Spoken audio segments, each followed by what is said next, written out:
Bonjour et bonsoir. Non, il fait jour encore. Et bienvenue.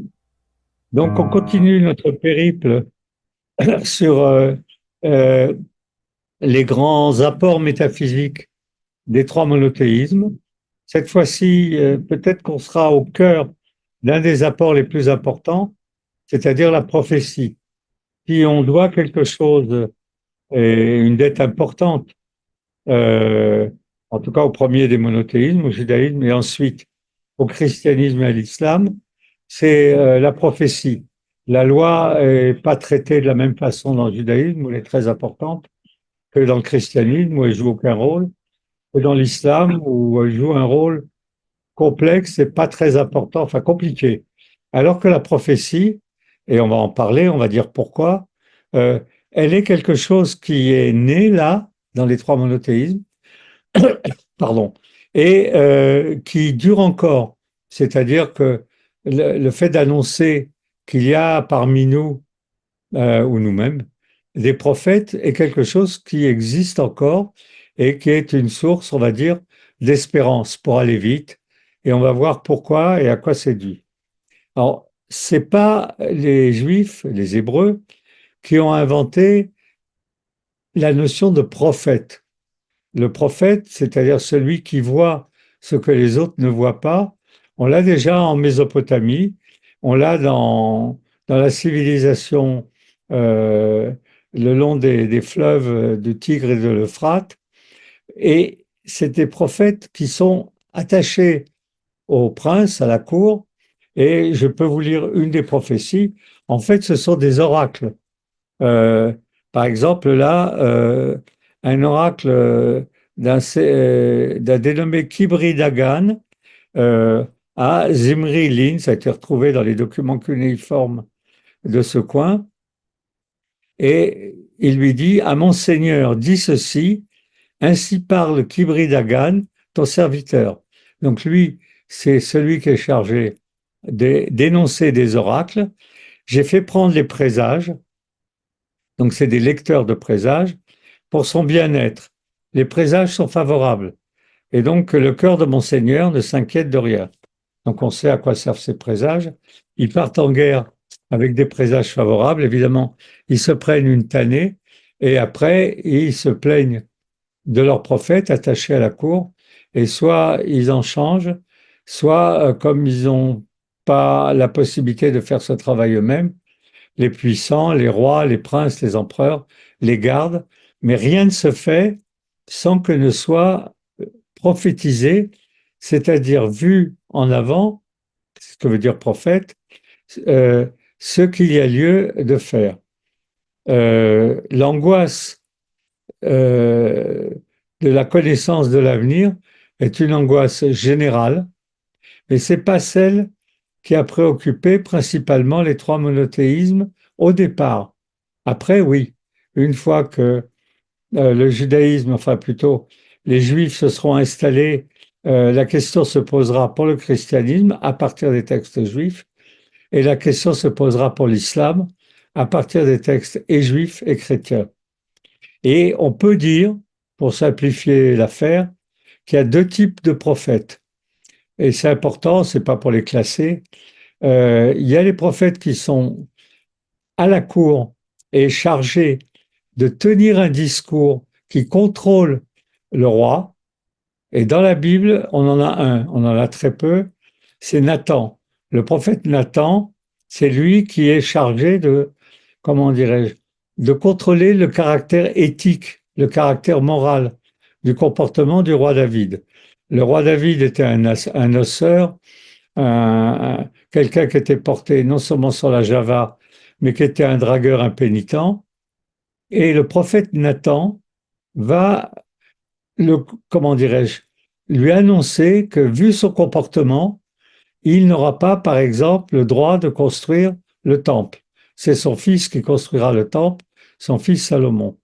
Au nom de quoi quelqu'un comme Nathan peut se prononcer? Et il se prononce au nom d'une révélation, c'est-à-dire d'un programme. Le prophète est celui qui garde le programme.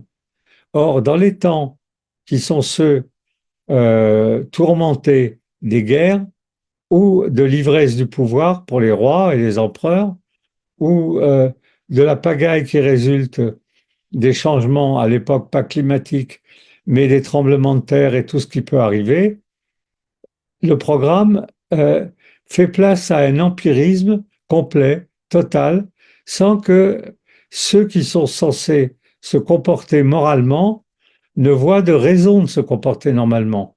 C'est-à-dire, ils voient bien que ceux qui, comment dirais-je, ont une vie propre, ont une vie de qualité, ont une vie sainte, terminent pas mieux leur existence que ceux qui ont une vie de voyous. Donc ceux qui sont chargés de leur rappeler que si il y a une cohérence et que suivre le programme, c'est-à-dire suivre la révélation, et pour le judaïsme, suivre les lois est nécessaire et obligatoire. Et en fait, les prophètes sont les gardiens de l'éthique, les gardiens de ce qui a été révélé, les gardiens de ce qui tient lieu de ligne directrice ou de ligne politique. Et ils ont du boulot, énormément de boulot. Et mis à part Daniel, qui lui est attaché à la cour du roi David, après, il est normal que ce soit des freelances, c'est-à-dire des gens qui font partie d'écoles de prophètes, mais qui ne sont pas rétribués ni par le roi, ni par aucun pouvoir, ni bien entendu, pas par le grand prêtre. Ils sont autonomes, puisque leur boulot consiste à aller dire au grand prêtre que c'est un sale type, aller dire au roi qu'il se comporte de façon malhonnête, mais évidemment, il ne peut pas espérer être rétribué et faire partie de la cour. Et donc, ce que va inventer l'Ancien Testament, c'est le fait qu'il existe des personnes autonomes qui ne se réclament que du programme, eux disent de Dieu, dans un dialogue avec Dieu, mais en fait c'est le texte, et, euh, et que se réclamant de ce programme, ils sont juges de la qualité morale de la société dans laquelle ils vivent et dans laquelle vivent euh, les fidèles, là pour le coup du judaïsme, les rois, le personnel politique et ainsi de suite. En quoi est-ce que c'est, pardon, en quoi est-ce que c'est une innovation très importante? On va la voir jusqu'à aujourd'hui, c'est-à-dire des gens qui se soucient non pas de l'efficacité, non pas du rapport de force, non pas de celui qui va gagner ou de celui qui va perdre, qui se soucie du fait qu'il y a un peuple, une population, et que cette population, elle a droit qu'on fasse attention à elle. Normalement, dans un empire, normalement dans une royauté, normalement lorsqu'il y a un grand prêtre et qu'il y a un appareil religieux, ils sont, comment dirais-je, auto, euh, euh, autoproducteurs de leur propre légitimité. C'est-à-dire, ils font ce qu'ils veulent, en gros. Et la population, elle, elle est laissée pour compte. Et les laissés pour compte de l'humanité, s'il n'y avait pas les prophètes, personne ne s'intéresserait à eux. Les prophètes les représentent. Les prophètes vont les voir, vont voir le roi, vont voir le grand prêtre, vont voir les puissants et leur disent, vous vous comportez de façon ignoble, et puisque vous vous comportez de façon ignoble, en gros, vous l'emporterez pas au paradis. Alors que ceux qui se comportent correctement seront récompensés parce qu'ils respectent le programme. Et alors, on va voir toute une série, brièvement, parce qu'on va parler surtout des principes, toute une série de prophètes du judaïsme, certains très connus comme Isaïe et Ézéchiel, et je parlerai aussi de la logique de la prophétie dans le christianisme et dans l'islam. Mais avant, on va faire la première pause, et donc je ne voyais pas du tout le genre de musique que je pouvais mettre, et j'ai dit autant mettre de la musique euh, qui me plaît, et j'ai pensé à Marc-Antoine Charpentier. Marc-Antoine Charpentier, il a deux raisons d'attirer notre attention, parce que c'est pas un des musiciens les plus joués euh, dans les scènes musicales. Une, c'est que il a été, il a remplacé Lully auprès de Molière quand Molière s'est fâché avec Lully et Lully avec Molière, et que Molière n'avait plus personne pour lui écrire les musiques. Et c'est Marc-Antoine Charpentier qui a écrit les pièces musicales du Malade imaginaire. Alors ça ressemble à Lully, mais c'est pas Lully. Et l'autre chose qui le rend beaucoup plus connu de nous, c'est que son Te Deum a été repris comme hymne de l'Eurovision. Et donc pour ceux les plus, allez, les moins jeunes d'entre nous, les plus âgés, se souviennent des premières retransmissions en noir et blanc de l'Eurovision, qui étaient annoncées de manière pompeuse. Ce sera le quatrième morceau qu'on écoutera par le Te Deum de Marc-Antoine Charpentier. En gros, il est très peu joué dans les grands concerts parce que tout le monde paraît mieux que lui. Même Lully paraît mieux que lui, ou des contemporains comme euh, comment ça, celui qui a écrit, je retrouverai son nom, un, un des premiers musiciens baroques. Mais moi, j'aime beaucoup et je trouve que c'est une morceau qu'on va écouter. Là, en particulier, on va écouter trois extraits l'un derrière l'autre, l'un après l'autre, de la messe de minuit, pardon, interprétée par les Arts Florissants, qui est un des meilleurs groupes de musique baroque, dirigé par William Christie. On y va.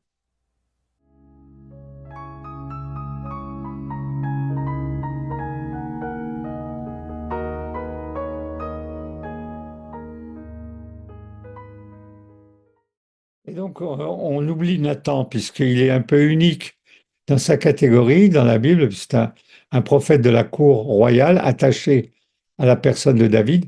Ça l'empêche pas de tenter de cadrer David et de l'obliger à avoir un comportement éthique. Mais bon, il ne représente pas, comment dirais-je, la population. Il représente la révélation, ce qui est déjà quelque chose. Et quand on continue, qu'on poursuit les prophètes dans l'ordre chronologique de leur apparition dans l'Ancien Testament, on va tomber sur deux prophètes qui sont Élie et Élisha, ou Élisée. Et l'intérêt de ces prophètes, c'est qu'ils sont déjà non seulement les premiers à aller chercher dans la révélation de l'Ancien Testament des raisons d'avoir un comportement éthique, ils vont prophétiser contre les rois de leur époque, et en particulier les rois maudits, ceux qui se comportent de façon tout à fait ignoble, mais surtout, ils vont être les premiers dans la Bible à être, comment dirais-je, approuvés par la divinité, c'est-à-dire par la révélation. Il y a le problème d'un prophète, c'est sa légitimité, c'est-à-dire au nom de quoi est-il autorisé à porter des plaintes contre les puissants. Et en ce qui concerne Élie, Élisha va le raconter, je vais vous lire ce passage. Euh, Élie va être, c'est le premier, il y en a un autre qui s'appelle Enoch, monter directement au ciel, il ne mourra pas. Et donc, comme il est monté directement au ciel, je vais vous lire ce court passage, il est d'une certaine façon mis en réserve pour le jour où, c'est-à-dire pour la fin des temps. Et pour ceux qui connaissent un peu les traditions juives, il y en a peut-être parmi vous, savent que on laisse pour la fête de Pâques une chaise de vide au cas où le prophète Élie viendrait à ce moment-là s'ajouter à la table de la Pâque, Élie étant l'annonciateur des temps messianiques. Donc c'est pas rien. Et sa légitimité vient du fait qu'il n'est pas mort, il a été emmené au ciel directement. On verra que cette question se posera aussi pour Marie, mais c'est autre chose. Et en ce qui concerne ce passage, il est dit donc dans 2 Rois 2,12, donc c'est un texte dans le livre des Rois, comme ils marchaient ensemble, Élie et Élisée, et ils parlaient, ils devisaient entre eux, un char de feu et des chevaux de feu les séparèrent l'un de l'autre, et Élie monta au ciel dans un tourbillon. Élisée regardait et criait, mon père, c'était son père, char d'Israël et sa cavalerie. Et il ne le vit plus. Saisissant alors ses vêtements, il les déchira en 2 morceaux. C'est un signe de grande émotion et de deuil, le fait de déchirer les vêtements. C'est une marque et d'émotion et de deuil. Donc sa fin à Élie est entouré de mystères. Et dans la tradition juive, on attend, ceux qui sont traditionalistes, attendent la venue d'Élie comme étant l'annonciateur du Messie, voire même comme étant le Messie. Et à ce titre, il est légitime, c'est-à-dire qu'il est le premier des prophètes qui dit Dieu me parle et Dieu me tient auprès de lui, c'est-à-dire je connais le programme, je connais l'Ancien Testament intimement. Je suis celui qui peut parler au nom de l'Ancien Testament. Alors, quel est le contraire d'un prophète légitime? C'est ce qu'on appelle un faux prophète. Comment on distingue un faux prophète d'un vrai prophète? C'est un problème, mais le judaïsme a traité sur cette, a tranché. Le faux prophète se réclame de lui-même. Le vrai prophète se réclame de la révélation et de Dieu. Et on va avoir des prophètes qui vont être contraints d'annoncer des choses, sachant qu'ils risquent de mourir, et certains vont même mourir. Le Coran reproche aux Hébreux d'avoir tué certains de leurs prophètes. D'après le texte biblique, c'est vrai. C'est-à-dire les prophètes sont venus leur annoncer des nouvelles que les gens ne voulaient pas entendre, et ils les ont lynchés, ils les ont mis à mort. Mais ils ne pouvaient pas faire autrement. Pourquoi est-ce qu'ils ne pouvaient pas faire autrement? Parce qu'ils étaient mandatés par plus haut et plus fort que eux, et à ce titre, ils ne sont pas des faux prophètes. Ils dépendent d'une autorité qui n'est pas la leur. Et c'est vrai, un des prophètes, en tout cas c'est comme ça qu'on l'appelle, un des derniers qu'on ait eu, c'est Trotsky. Il ne pouvait pas s'empêcher, c'est comme ça, la biographie de Trotsky s'appelle Le prophète de l'exil. Il ne pouvait pas s'empêcher de s'opposer à Staline, ça, au nom du programme. Il avait un programme et Staline n'en avait pas. Et on sait que le risque qu'il prenait, c'était d'être tué, et il a été tué. Et en fait, ça le dépassait. Le programme était plus important que lui, et lui était, comment dirais-je, au service de ce programme. Donc on revient au prophète.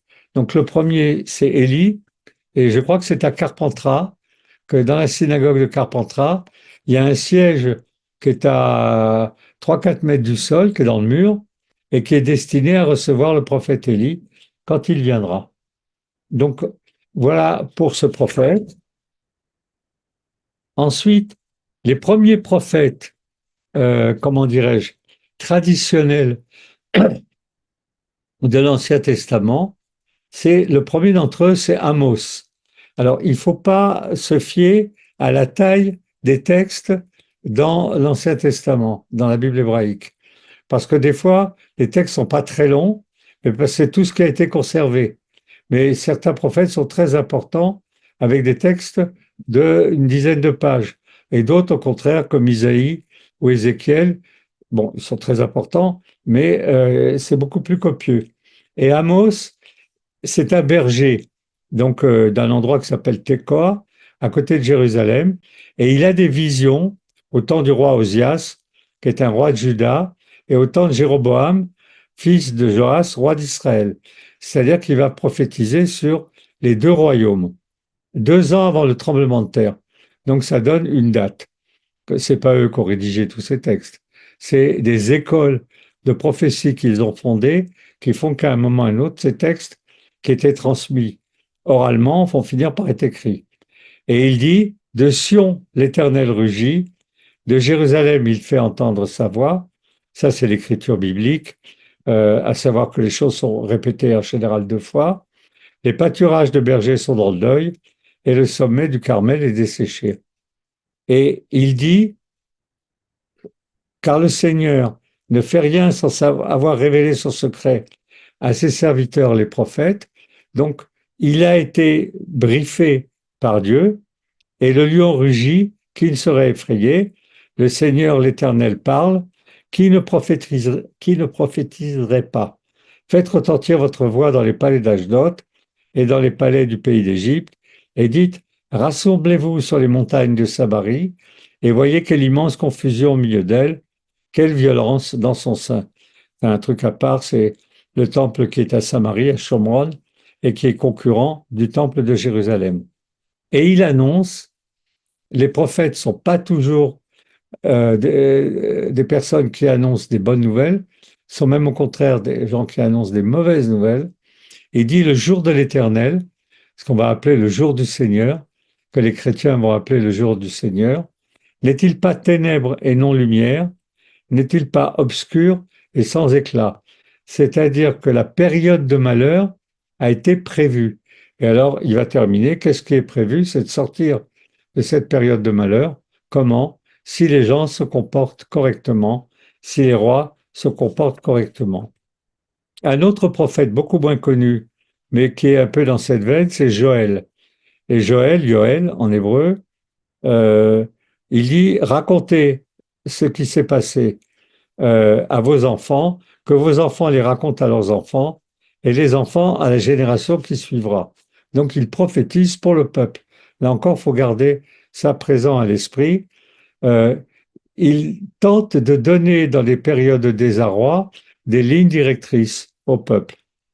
Et il dit aux sacrificateurs, c'est-à-dire aux gens du peuple, c'est-à-dire à l'inverse, aux gens du temple, à l'inverse, saignez et pleurez, lamentez-vous, serviteurs de l'autel, donc ils servaient le temple, venez passer la nuit revêtus du sac, ça c'est le sac de deuil, serviteurs de mon Dieu, car offrandes et libations ont disparu de la maison de votre Dieu, publiez un jeûne, le fait de jeûner, qui est un signe de deuil, et un signe de contrition pour ces grands prêtres. Une convocation solennelle. Assemblez les vieillards, tous les habitants du pays, dans la maison de l'Éternel votre Dieu, et criez à l'Éternel à quel jour, car le jour de l'Éternel est proche, c'est-à-dire le jour où Dieu apparaîtra à tous, il viendra comme un ravage du Tout-Puissant. Et la bonne nouvelle qu'il annonce, et en ces jours, je ramènerai les captifs de Juda et de Jérusalem, je rassemblerai toutes les nations. On a déjà un premier texte qui parle non seulement des Juifs, mais de la totalité des nations. Ce sont des prophètes qui ne seront pas que des prophètes sur les Juifs, mais un prophète sur la totalité de l'humanité. Et je les ferai descendre dans la vallée de Josaphat, à côté de Jérusalem. Là, j'entrerai en jugement avec elles, c'est-à-dire je les jugerai, au sujet de mon peuple d'Israël, mon héritage, qu'elles ont dispersé parmi les nations, et au sujet de mon pays, qu'elles se sont partagées.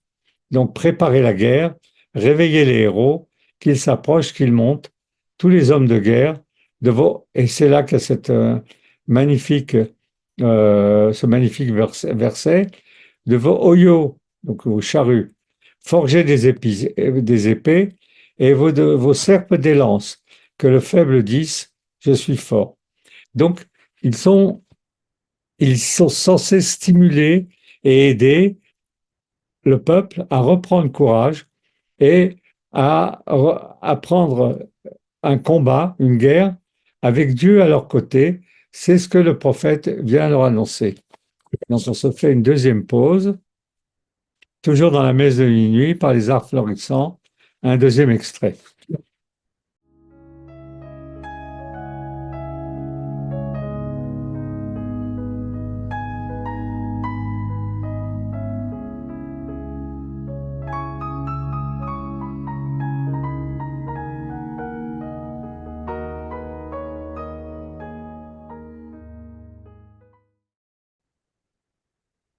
La puissance de la prophétie, c'est le fait de ne douter de rien, de ne pas craindre la violence et la mort, et de mépriser, je vais vous lire un extrait d'une prophétie d'Amos, et de mépriser les puissants, et de dire la justice triomphera, la morale surtout, puisque c'est de ça dont il est question, l'éthique, le respect de la loi triompheront, et vous disparaîtrez quand il parle aux puissants. Et dans les puissants, il y a les grands prêtres. C'est important parce que ça, on l'a dans le judaïsme, on l'a pas dans le christianisme.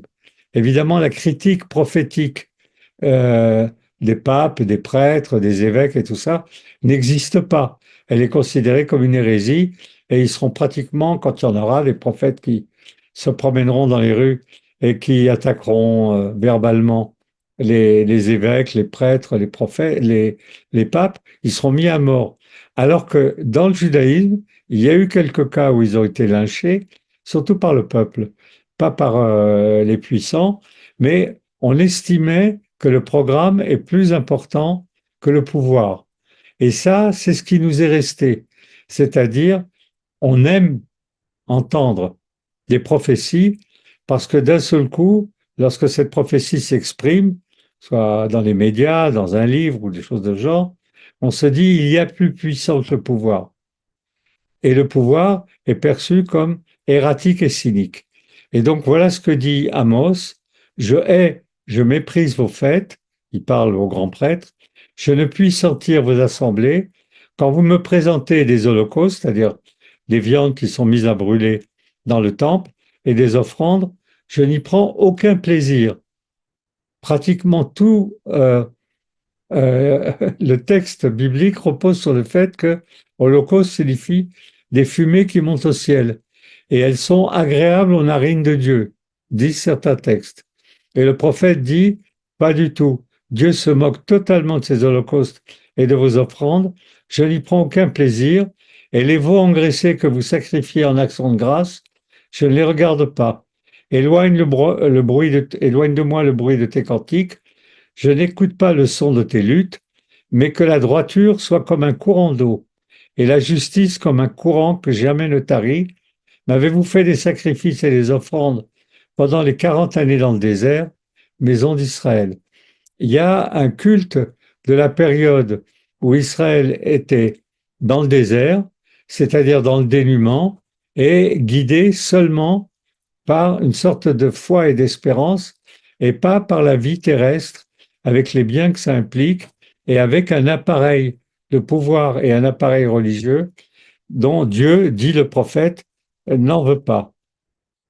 Et c'est repris dans la mesure où c'est, comment dirais-je, la prophétie passe par-dessus l'historicité du peuple, même lorsque le peuple juif se trouvera dans une panade noire et qu'il n'aura plus ni temple, ni roi, ni territoire, et qu'il sera donc en exil euh, et en diaspora, euh, comment dirais-je, dans les différents endroits où il se trouvera, la notion de prophétie, c'est ce sur quoi s'appuiera le christianisme, le Nouveau Testament, pour dire on a été annoncé, Jésus a été annoncé dans les prophéties et la chute des Juifs a été annoncée et nous prenons le relais. Et dans ce sens, le Nouveau Testament et le christianisme auraient été totalement impossibles sans la prophétie. Je vous en lis une, et avec cela s'accordent les paroles des prophètes, donc il cite des prophètes, c'est dans Actes des Apôtres, c'est-à-dire peut-être Paul, Saint Paul, selon qu'il est écrit, après cela je reviendrai, je relèverai de sa chute la tente de David, donc il fait allusion ici à Jésus, j'en réparerai les ruines et je la redresserai, afin que le reste des hommes cherche le Seigneur, ainsi que toutes les nations sur lesquelles mon nom est invoqué, dit le Seigneur, qui fait ces choses.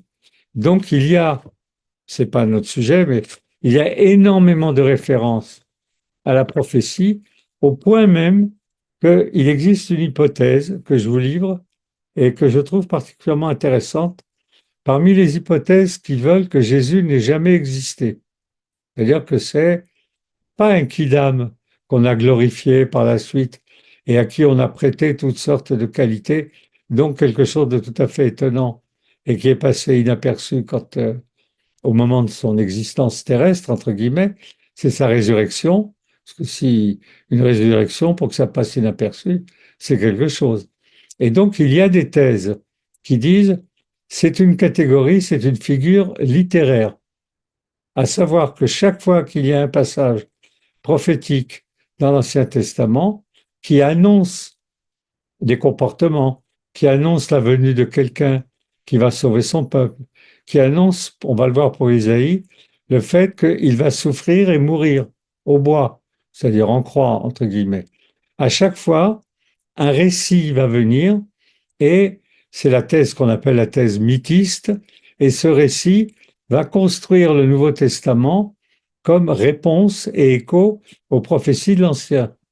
Donc les prophéties de l'Ancien Testament sont assez nombreuses, vont être la structure narrative du Nouveau Testament sans qu'il ait besoin que qui que ce soit les ait incarnées, c'est-à-dire c'est purement littéraire. Il y a une autre thèse évidemment de compromis qui dit il a existé et il a passé son temps à faire ce qui avait été prophétisé. Mais bon, euh, ça reste des discussions qui sont ouvertes. La thèse mythiste, comme vous pouvez l'imaginer, elle a eu son heure de gloire au XIXe siècle, au moment où les laïcards se sont jetés sur le christianisme comme la misère sur le pauvre monde, et ils ont dit, en fait, c'est un décalque de l'Ancien Testament, et quelqu'un a écrit, ou plusieurs, ont écrit les récits qui collent avec les prophéties. Alors, on avance. Ça, ce sont les prophéties qui ont servi pour, comment dirais-je, euh, mettre en place, au moment du désespoir le plus profond du peuple juif, c'est-à-dire au moment où il est en exil et il est dispersé, donc double peine, et en exil et dispersé, il y a des prophètes, c'est leur heure de gloire, c'est le moment où les prophètes sont écoutés, où ils disent, par exemple, Jérémie, parcourez les rues de Jérusalem, regardez, informez-vous, cherchez dans les places. S'il se trouve un homme, s'il y en a un qui pratique la justice, qui s'attache à la vérité, et, dit Dieu, je pardonne à Jérusalem. Donc, je disperserai parmi les nations, et lorsqu'ils reviendront vers moi, si tu t'attaches à moi, je te répondrai, dit Dieu et tu te tiendras devant moi. Si tu sépares ce qui est précieux de ce qui est vil, tu seras comme ma bouche. Et donc, il y a des prophètes qui jouent ce double registre. Vous êtes, la population, dans la misère la plus totale, c'est-à-dire l'exil et la dispersion, c'est-à-dire non seulement hors de votre territoire, mais aussi dispersés dans des pays comme l'Égypte, la Mésopotamie, puis après la Grèce et Rome. Si vous revenez vers moi, c'est-à-dire il n'y a plus de roi, il n'y a plus de grand prêtre, il n'y a plus rien. Il reste juste un texte et quelqu'un pour le rappeler, le prophète. À ce moment-là, je vous rassemblerai et vous serez pardonnés. Et donc la prophétie va jouer le rôle à la place d'un pouvoir qui a disparu et donc d'un principe espérance, ce qui est très important. Le principe espérance, quand on ne l'a pas, ce qui est un peu le cas maintenant, parce qu'on ne voit pas trop sur quoi l'appuyer, puisqu'il n'y a pas de programme qui permettrait d'avoir un principe espérance. Euh, quand le principe espérance manque, on est condamné à une sorte de vie dans la noirceur la plus totale.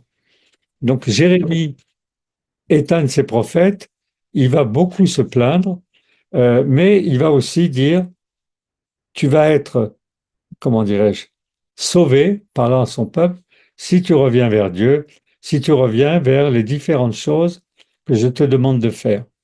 Et les jérémiades, qui est passé dans le domaine courant, c'est une sorte de plainte pratiquement ininterrompue de Jérémie, qui il se plaint donc du peuple hébreu, qui va s'appeler ensuite le peuple juif, et qui reprend le fait qu'il se prosterne devant des idoles, qu'il ne respecte pas la loi. Par exemple, il reprend dans ce qui est dit dans Exode 25, tu ne te prosterneras point devant elles, ça c'est pour les idoles, et tu ne les serviras point, car moi, l'Éternel ton Dieu, je suis un Dieu jaloux, qui punit l'iniquité des pères sur les enfants jusqu'à la troisième et la quatrième génération de ceux qui me haïssent. Et alors, comment dirais-je, le, le succès public de Jérémie et des Jérémiades viennent essentiellement d'un petit texte qui est attribué à Jérémie et qu'on appelle les Lamentations de Jérémie. C'est un texte aussi qui est dans l'Ancien Testament et qu'on lit lors du jeûne du mois de Av, c'est-à-dire ce jeûne de 3 semaines euh, qui commence fin juin à peu près, et qui se termine le 9 Av, donc, et où les fidèles se rendent de plus en plus, oserais-je dire, minables. C'est-à-dire la première semaine, ils se rasent pas pour les hommes, ils se lavent pas. La deuxième semaine, ils mangent beaucoup moins, ils jeûnent un jour sur deux. La troisième semaine, ils se, ils se- ils dorment par terre sur des pierres et ils sont comme des loques. Et Tisha B'Av, le 9 Av, est le seul jour de l'année où les Juifs n'étudient pas, ce qui est un signe de deuil total et absolu. Et où ils lisent ce passage que je vais vous lire, s'appelle les Lamentations de Jérémie, qui est moi je l'ai vu en Israël, c'est assez émouvant parce que il pleure à chaudes larmes, enfin en tout cas les Juifs religieux, et, euh, et ce jour-là, le 9 Av, est censé être le jour où tous les malheurs importants d'Israël, y compris la décision euh, de massacrer le peuple juif prise à la conférence de Wannsee, tout ceci aurait été décidé ce 9 Av, le 9 du mois de Av. Donc je vous le lis. Hélas, elle est assise solitaire, cette ville si peuplée, donc il parle de Jérusalem, elle est semblable à une veuve, grande entre les nations, souveraine parmi les États, elle est réduite à la servitude. Elle pleure durant la nuit et ses joues sont couvertes de larmes. De tous ceux qui l'aimaient, nul ne la console. Tous ses amis lui sont devenus infidèles, ils lui sont devenus ses ennemis. Judas est en exil, victime de l'oppression et d'une grande servitude. Il habite au milieu des nations et il n'y trouve point de repos. Tous ses persécuteurs l'ont surpris dans l'angoisse. Les chemins de Sion sont en deuil, car on ne va plus aux fêtes. Toutes ses portes sont désertes. Ses sacrificateurs gémissent. Ses vierges sont affligées, et elle est emplie d'amertume. Les anciens de la fille de Sion sont assis à terre. Ils sont muets. Ils ont couvert leur tête de poussière. Ils sont revêtus de sacs. Les vierges de Jérusalem laissent retomber leur tête vers la terre. Donc ils sont en deuil. Pour ceux qui ont pu voir ce jour en particulier à Jérusalem, ils sont assis par terre devant le temple, les chaises sont renversées et ils dorment à même l'esplanade du temple du mur des lamentations, donc il n'y a pas de temple, et en se lamentant et en pleurant et en récitant les lamentations de Jérémie. Autre principe espérance que l'on doit à, comment ça, aux prophètes, c'est le fait que certaines de leurs prophéties pourront être utilisées par ceux qui vont leur succéder chronologiquement, c'est-à-dire les chrétiens. Et voilà un exemple, lorsqu'il est dit dans Ésaïe, Ésaïe est beaucoup utilisé, le prophète Ésaïe, par le christianisme, Ésaïe étant celui qui annonce en gros la venue de Jésus, alors que a priori non. Ésaïe dit, écoutez donc, maison de David, c'est-à-dire le royaume de Juda, est-ce trop peu pour vous de lasser la patience des hommes, que vous lassiez encore celle de mon Dieu? C'est pour ça le Seigneur lui-même vous donnera un signe. Voici la jeune fille deviendra enceinte, elle enfantera un fils, et elle lui donnera le nom d'Emmanuel. Dans le texte hébraïque, oui, on voit là des gens qui sont assis par terre devant le mur de lamentation. Dans la Bible hébraïque, il est question d'une jeune fille, Alma. Dans la traduction, et donc qui sera enceinte et qui donnera un fils. Dans la traduction qui est reprise en grec par l'Évangile selon saint Matthieu, alors qu'il cite cette cite à Ésaïe, il dit, et voilà pourquoi le Seigneur lui-même vous donnera un signe. Voici que la Vierge est enceinte, la Vierge, elle enfantera un fils qu'on appellera Emmanuel. D'ailleurs, Dieu avec nous.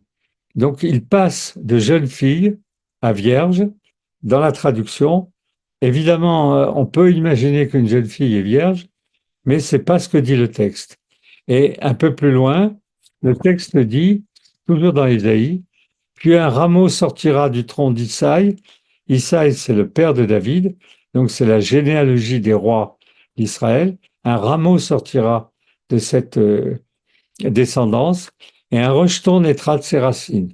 L'Esprit de l'Éternel reposera sur lui, et en fait, c'est pour cette raison que Jésus est décrété dans sa généalogie telle qu'elle figure dans deux évangiles, descendant d'Isaïe et descendant de David, et qu'au moment de la crucifixion, qu'elle ait eu lieu ou pas, il est écrit sur la croix, INRI, Jésus de Nazareth, roi des Juifs.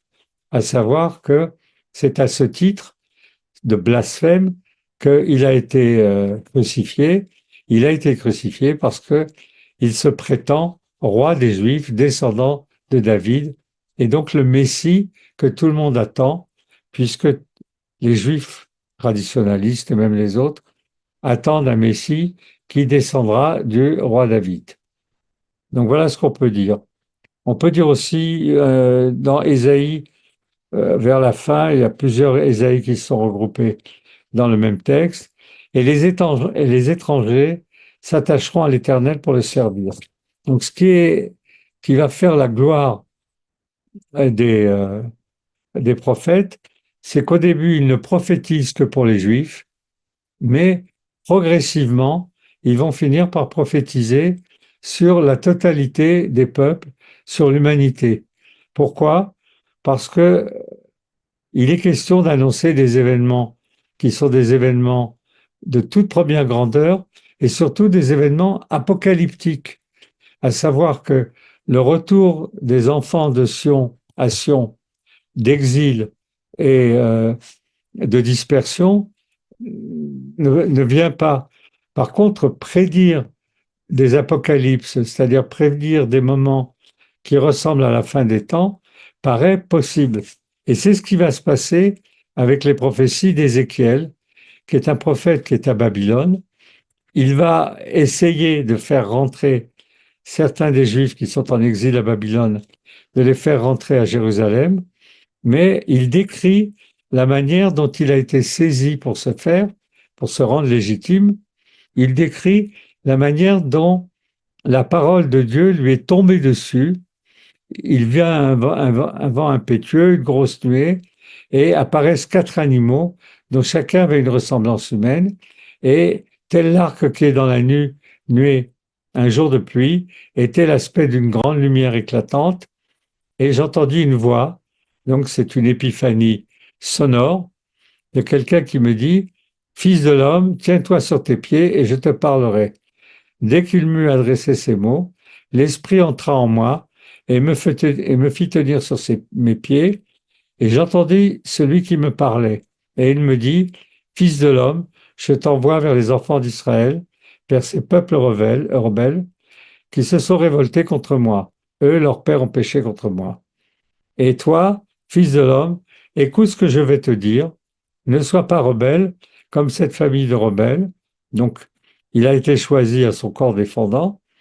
Ouvre ta bouche et mange ce que je te donnerai. Je regardais, et voici, une main était étendue vers moi, et elle tenait un livre en rouleau, et il va le manger. Ça, c'est quelque chose qu'on va retrouver dans différentes techniques de prophétie, c'est le fait de manger le texte. Donc, la légitimité du texte est telle qu'il va l'ingurgiter, qu'il va le faire sien, et il existe différentes prophéties dans les peuples aux alentours où un texte est, est mangé, est avalé, et à ce titre, le prophète est légitime. Il l'a en lui, euh, et il peut, à ce moment-là, faire cette prophétie qui est une prophétie célèbre d'Ézéchiel.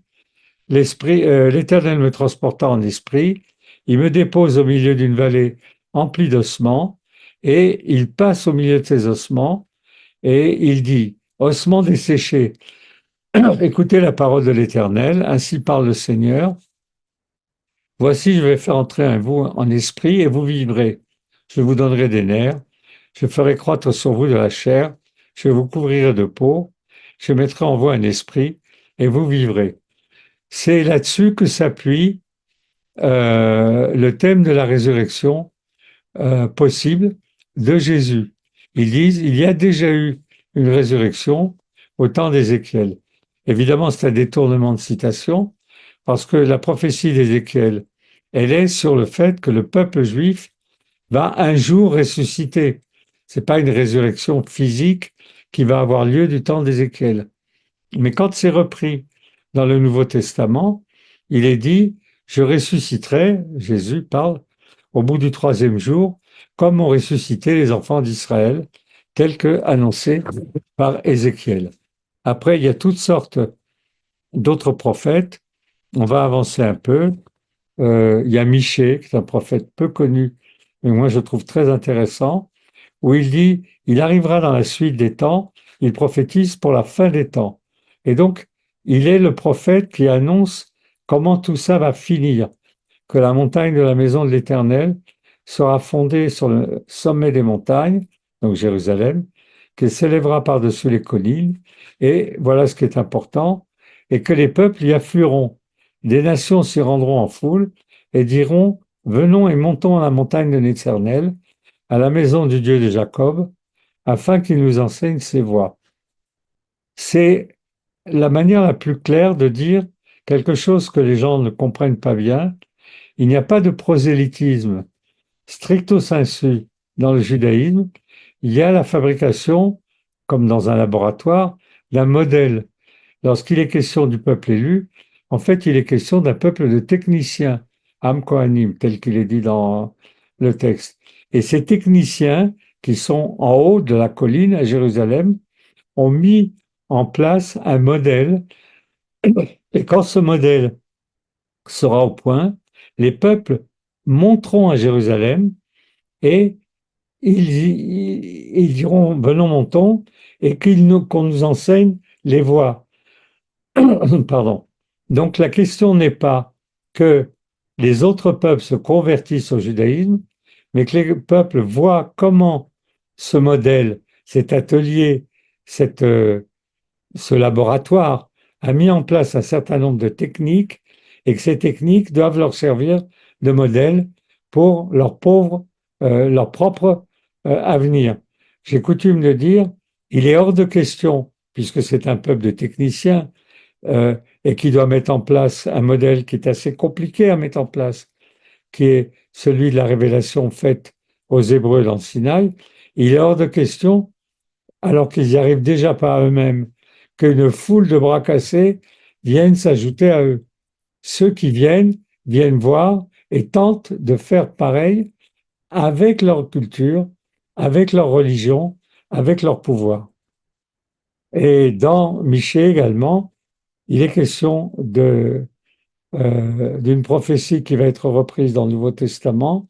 Et toi, Bethléem Ephrata, donc c'est une petite ville qui est aujourd'hui la Bethléem actuelle, petite entre les milliers de Judas, c'est un petit hameau, de toi sortira pour moi celui qui dominera sur Israël et dont l'origine remonte aux temps anciens, au jour de l'éternité. Donc le Nouveau Testament, là encore, s'emparera de ça pour justifier le fait que Jésus est le roi d'Israël et il est le descendant du roi David. David, on sait, est né à Bethléem et toutes les pérégrinations qui sont celles de la famille de Jésus qui vit à Nazareth, c'est-à-dire en Galilée, pour qu'elle vienne faire naître l'enfant Jésus dans une crèche à Bethléem, vise à se confirmer euh, à, à cette prophétie, à savoir que c'est dans Bethléem Ephrata que naîtra le descendant de David qui viendra sauver le peuple juif. On se réécoute encore un peu de musique.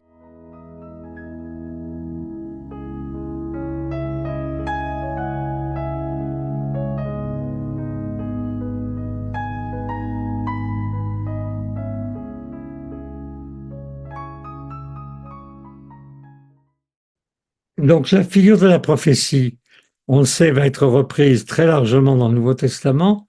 Elle va aussi être reprise, elle va être centrale dans l'islam. Mahomet va être proclamé le dernier des prophètes pour éviter qu'il en vienne un autre après lui. Et ceux qui viendront après dans d'autres religions issues de la mouvance monothéiste, comme par exemple les Baha'ïs, vont être persécutés et massacrés. Il est question que la prophétie soit close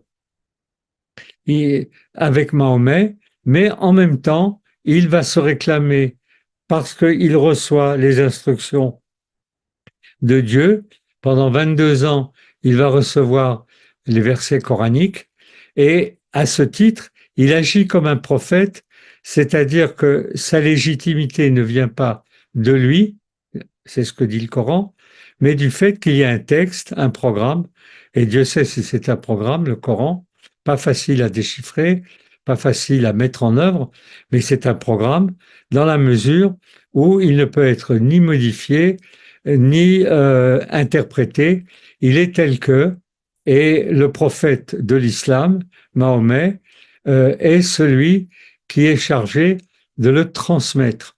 Et donc, cette logique de prophétie, là encore, telle qu'elle est dans l'Ancien Testament, et un peu moins dans le Nouveau, mais telle qu'elle est euh, dans ces deux monothéismes qui l'ont précédé, consiste à mettre en place un programme et à le tenir, c'est-à-dire à faire en sorte que les laissés pour compte de l'humanité, c'est-à-dire tous, euh, peut-être c'est le moment de signaler que les inventeurs de la démocratie, ce sont les monothéistes, et en particulier le judaïsme, parce que la révélation s'adresse à tous et à tout le monde, à tout. Euh, ils s'engagent à ce qu'il y ait un monde de justice et de dignité pour tous, ce qui n'est évidemment pas le cas des empires, ni romains, ni grecs, ni évidemment les empires qui vont se succéder. La population, elle est une variable d'ajustement, alors que la population dans le judaïsme, le christianisme et l'islam, elle est la raison d'être de la révélation. Et donc, pour que cette population considère qu'elle doit s'en tenir à ce programme, il faut ce programme soit délivré par quelqu'un qui est, alors dans le Coran, c'est assez étrange, il est dit que Mahomet est illettré. Pourquoi dire qu'il est illettré? C'est pas non plus quelque chose dont il y a lieu de se vanter. C'est pour que personne n'ose prétendre qu'il ait pu modifier ou mal comprendre durant 22 ans la révélation. Or, la révélation coranique est tout sauf cohérente. Et donc, les incohérences de la révélation coranique ne viennent pas d'une mauvaise compréhension de celui qui les a transmis, mais viennent simplement du fait que le Coran n'est pas totalement lisible et que Dieu parle par énigme.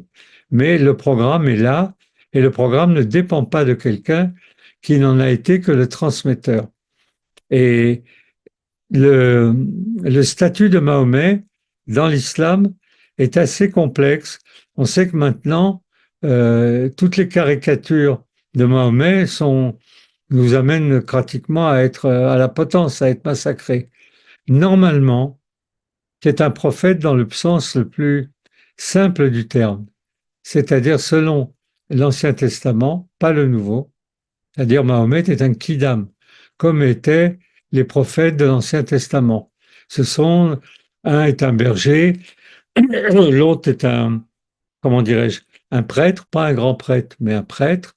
Et comme souvent, l'islam reprend les structures narratives de l'Ancien Testament, pas du Nouveau. Bon, ils disent que par exemple Jésus n'a pas été crucifié, il n'est pas mort, il n'est pas monté au ciel et surtout il n'est pas ressuscité. Ils disent que c'est une illusion et que les Juifs l'ont pas tué. C'est assez étonnant, mais parce que il n'est pas question d'une intervention de ce type dans le matériau religieux. Dieu donne ses instructions et ces instructions suffisent. Et le Coran, à ce titre, est un livre sacré, ce qui n'est pas le cas pour l'Ancien Testament, seule la Torah est sacrée, et ce qui n'est pas le cas du tout, mais du tout, pour le Nouveau Testament. Le Nouveau Testament raconte l'histoire de Jésus et l'histoire euh, des différents apôtres et des évangélistes, mais à aucun moment le texte n'est considéré comme sacré, qui plus est, il est en grec, même s'il a dû être en araméen à l'origine. C'est l'islam qui va sacraliser le texte, qui va interdire qu'on le commente, qu'on le touche, y compris même qu'on le prie dans d'autres langues que l'arabe, et évidemment qu'on le commente ou qu'on le traduise, ce qui est, bon, l'impossible nul n'est tenu. Il y a très peu de gens qui peuvent lire l'arabe, y compris dans les pays arabes, et qui plus est l'arabe coranique. Mais Mahomet va, comment dirais-je, figurer de manière complexe et ambiguë comme une figure prophétique, à la fois un kidam total. Il existe des dizaines et des dizaines, voire des centaines de textes qui décrivent la vie du prophète. Et ils disent comment il s'habille, comment il se parfume, comment il parle à ses femmes, qu'est-ce qu'il a dit qui n'est pas dans le Coran, parce que tout n'est pas dans le Coran. Mais tout ceci comme un kidam à qui il a été donné de recevoir la parole divine et qui est le dernier à pouvoir recevoir la parole divine, parce que si on s'en tient à ce dispositif, après tout, n'importe lequel d'entre nous, d'entre vous, pourrait être le réceptacle d'un programme qui est un programme incontestable et de caractère divin, ce qui s'est passé pratiquement dans les grandes idéologies et en particulier, surtout, dans le communisme, où la reprise des textes de Karl Marx et ensuite, pour une part, des textes de Lénine était un acte dévot, comme si ces textes avaient été révélés et les gens les suivaient euh, parce qu'en les suivant, ils suivaient une prophétie qui correspondait à la description faite dans les testaments, dans l'Ancien et le Nouveau Testament et dans le Coran de ce qu'est la prophétie, à savoir les gardiens d'un programme révélé qui n'est pas le leur, un programme qui leur a été transmis par une autorité incontestable, Dieu, dans les textes du monothéisme, Karl Marx, dans le communisme. Donc voilà cette chose énigmatique qu'on appelle la prophétie, énigmatique parce que lorsqu'apparaît un prophète, cette question va se poser, quelle est sa légitimité et que dit-il? Mais en fait, la vraie question, c'est quelle est sa légitimité? Et si sa légitimité s'installe parce que les gens ont besoin de croire et que, ont besoin que quelque chose d'incontestable soit mis devant leurs yeux et dit à leurs oreilles, à ce moment-là, le prophète a une chance. Sinon, non. Il y a eu un prophète, et je terminerai là-dessus, qui est Shabtai Tzvi, qui au XVIIe siècle a prétendu donc qu'il était le Messie, parce que souvent les prophètes, les faux prophètes, puisqu'il n'y en a plus dans le judaïsme, prétendent qu'ils sont le Messie, qu'ils viennent clore cette histoire, et il a drainé autour de lui euh, des dizaines de milliers de personnes à qui il a dit, on est dans les années 1700, 1660, à qui il a dit, nous allons à Jérusalem, et à Jérusalem, je serai sacré Messie, je serai oint, parce que c'est ce que signifie le mot terme Messie, et on sera passé dans la période de la fin des temps et la période de malheur dans laquelle vous vivez avec les pogroms, les massacres et tout ce qui s'ensuit sera terminée. Et il est arrivé donc pour aller de Pologne et de Grèce pour aller à Jérusalem, il faut passer par Istanbul. Et en passant par Istanbul, il a été arrêté par l'armée du calife. Il a été amené devant le calife et il a raconté son histoire. Il a dit, je suis le Messie des Juifs et tout. Et le calife lui a dit, si tu ne te fais pas musulman immédiatement, je te coupe la tête. Et vous savez quoi? Il s'est fait musulman.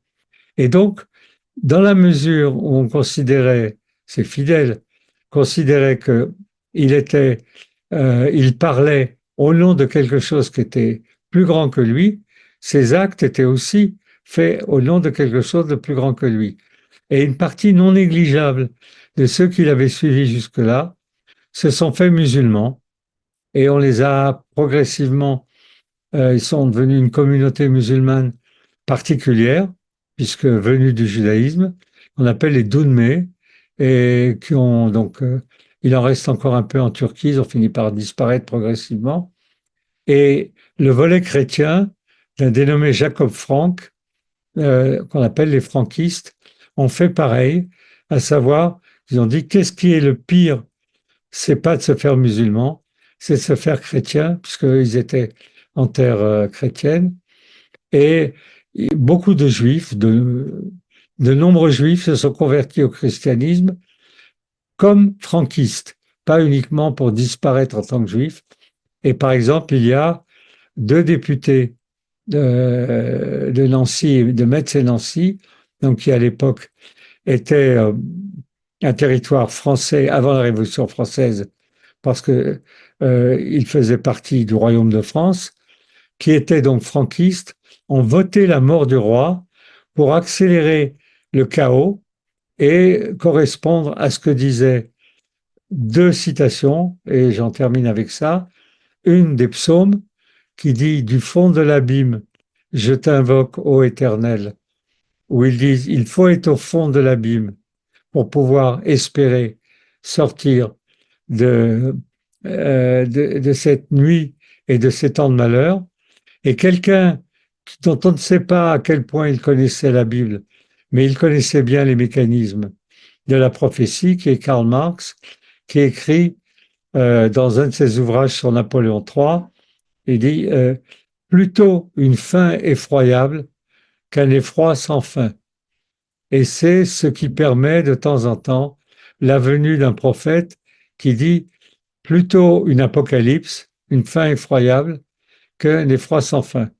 Et donc, ce ne serait pas étonnant qu'on ait bientôt, voire même sous peu, des floraisons de prophètes plutôt que de vivre dans des périodes de fin effroyables. Donc, pour conclure en beauté, on va écouter cette fois-ci le dernier extrait, le Te Deum de Marc-Antoine Charpentier. Ben voilà, grâce à vous, Izzy, grâce à vous, donc on a appris d'où venait ce morceau qu'on a entendu depuis notre pleine jeunesse. J'ai fait, quand j'étais à France 3, une émission en Eurovision avec l'Espagne, avec Barcelone. Et le grand moment, c'est quand c'était en direct, quand on a lancé cette musique. Et les présentateurs qui étaient à Barcelone étaient bouleversés. Ah oui. Voilà, donc ça, au moins on aura écouté ce morceau, puis du coup j'ai appris. Alors là, oui, je m'attendais pas du tout, je veux dire, pas du tout à écouter cette musique qui était associée au sport depuis sur un bel écran noir et blanc. Sur l'écran noir et blanc de notre jeunesse. Il a beaucoup composé. C'est pas génial, mais ça se laisse écouter. Bon. Moi, j'en ai terminé parce que ça vous laissera un peu de temps, peut-être pour des réflexions et des questions. Et j'espère vous avoir un peu éclairci sur la fonction de la prophétie et sur le fait qu'il suffit qu'on soit au fond de l'abîme pour qu'il en sorte plusieurs. Et que le problème pour les trier, c'est quelle est leur légitimité. Ce qui n'est pas facile. Merci infiniment, Izzy. Allez, on va essayer de terminer avec les questions. Donc n'hésitez pas, pour ceux qui ne l'ont pas encore fait, à activer votre caméra pour qu'on termine tous ensemble en visuel. N'hésitez pas, voilà, qu'on vous voit tous sur la page. Voilà, c'est très bien. Et je suis à votre disposition pour ceux qui veulent poser donc la première question, une question, un commentaire. Il y a pas de formalisme particulier. Donc le but c'est de discuter. Donc si quelqu'un a une question, un commentaire, n'hésitez pas à lever la main pour vous manifester et je vous donnerai le micro. En attendant la toute première question, oui, ici une remarque sur finalement l'importance de la prophétie. Est-ce qu'on peut dire qu'aujourd'hui la prophétie est quelque chose qui s'est arrêté avec le premier prophète? Aujourd'hui, au niveau du judaïsme, ça fait quand même près de 2000 ans que la prophétie s'est arrêtée. Au niveau de l'islam, elle s'est arrêtée, si j'ai bien compris, avec le prophète Mahomet. Au niveau du christianisme, on parle d'un esprit ou d'une parole prophétique. Quelle est l'actualité de la prophétie aujourd'hui? Le problème n'est pas tant l'actualité de la prophétie. Si tu vas aux États-Unis, tu as pratiquement un prophète à tous les coins de rue. Ah oui. Le problème, c'est quel est le programme qui est dont la personne se réclame. Euh, Si vous avez du temps de libre, vous pouvez vous décréter prophète. Le problème, c'est pas quelle légitimité vous auriez à vous euh, n'importe qui peut être prophète. N'importe qui. Faut bien se rentrer ça dans l'esprit. Le problème, c'est quel est le programme que le prophète va mettre en œuvre, va annoncer, surtout va annoncer. Et donc, le judaïsme a décidé que dans la mesure où l'Ancien Testament, la Bible hébraïque, était close, c'est-à-dire troisième, deuxième siècle avant notre ère, la prophétie est décrétée close pour éviter qu'il y ait des commentaires sur ce texte qui dévient du texte. Le Talmud revient plusieurs fois là-dessus. Il dit il n'y a plus de prophète en Israël. Pourquoi? Parce qu'on n'en a pas besoin. On a les textes. Pour le christianisme, le prophète, c'est Jésus. À partir du moment où il a fait ce qu'il a fait, qu'il est mort, qu'il est ressuscité, et qu'on attend son retour, à ceux qui l'attendent, sa parousie, à ce moment-là, n'importe quel prophète viendrait semer un désordre total dans cet itinéraire. Donc, il n'y a plus de prophètes. Il y a des prêtres, il y a des papes, il y a des saints, on en parlera dans des cours suivants. Euh, il y a des gens qui sont en contact avec Dieu, mais ils ne sortent pas c'est pas pour autant qu'ils annoncent un nouveau programme.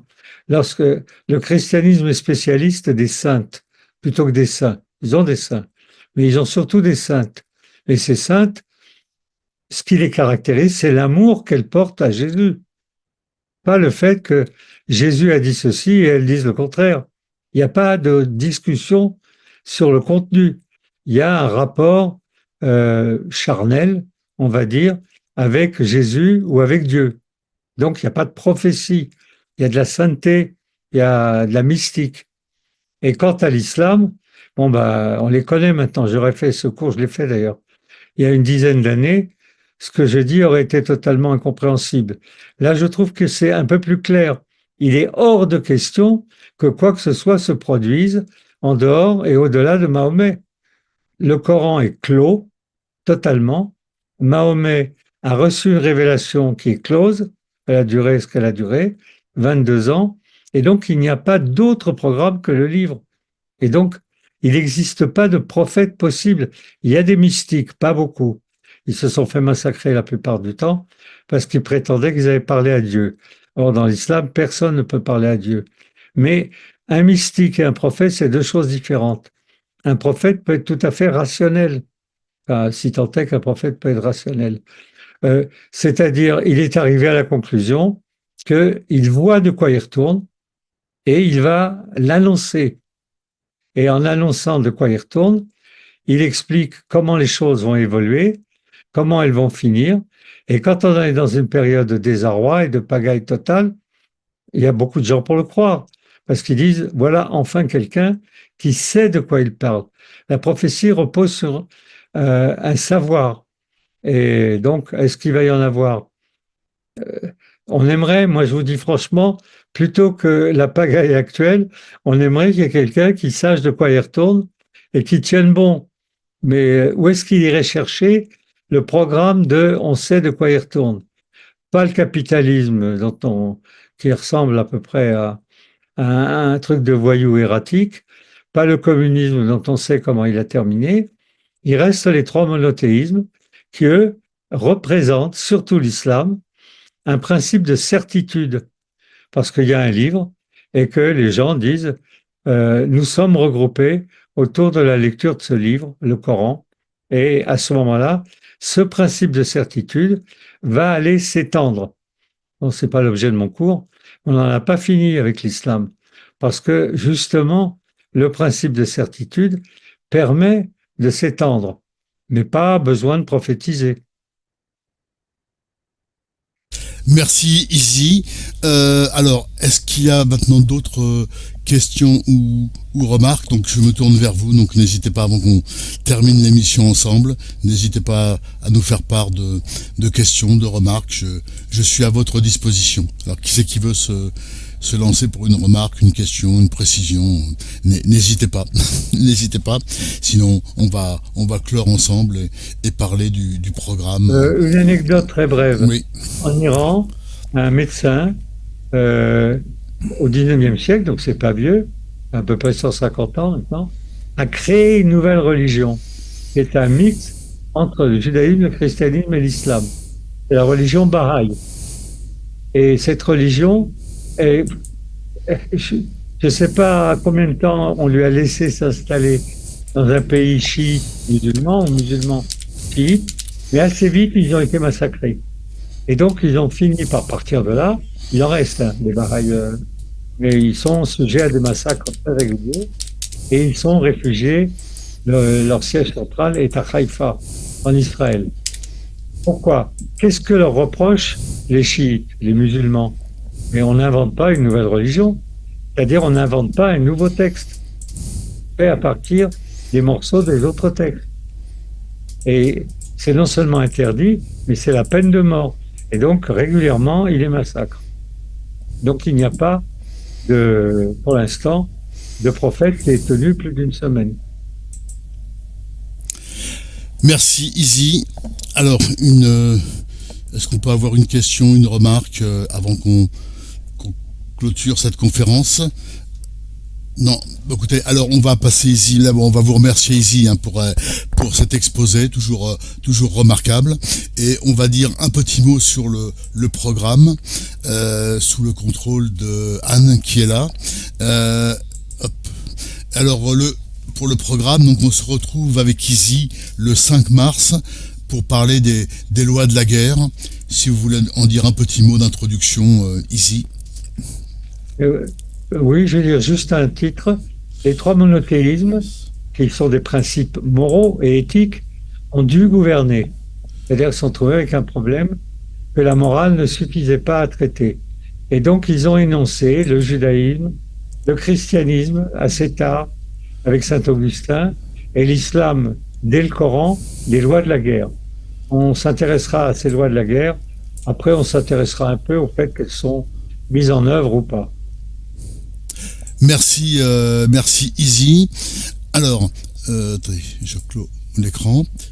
On se retrouve ensuite avec la semaine suivante avec Maurice qui recevra Blandine Landau. Anne, vous me complétez si besoin sur les thèmes donc les Juifs du Luxembourg durant la période nazie. Et on vous retrouve alors ici donc le 26 mars pour le thème sacré thème, le thème de Job.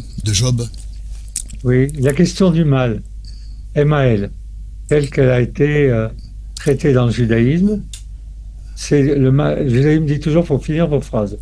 On dit, vous êtes amoureux. Et quand on parle du mal, c'est du mal faire. Donc le mal est produit par des imbéciles, pas par des êtres pervers. Dans le christianisme, c'est avec les centrales.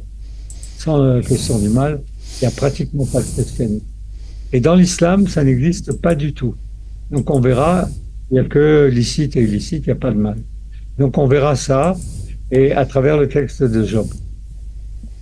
Très bien. Voilà, donc rendez-vous donc le 5 mars pour donc cette prochaine conférence avec vous, Izzy. Voilà, écoutez, merci à tous en tout cas d'avoir participé à cette conférence. Merci infiniment encore à Izzy. On se retrouve donc le 5 mars tous ensemble pour la prochaine conférence d'Izzy. Voilà, que de bonnes choses à vous tous. Je vous souhaite une excellente soirée. Merci encore. On se quitte avec le générique et je vous dis donc à très très bientôt.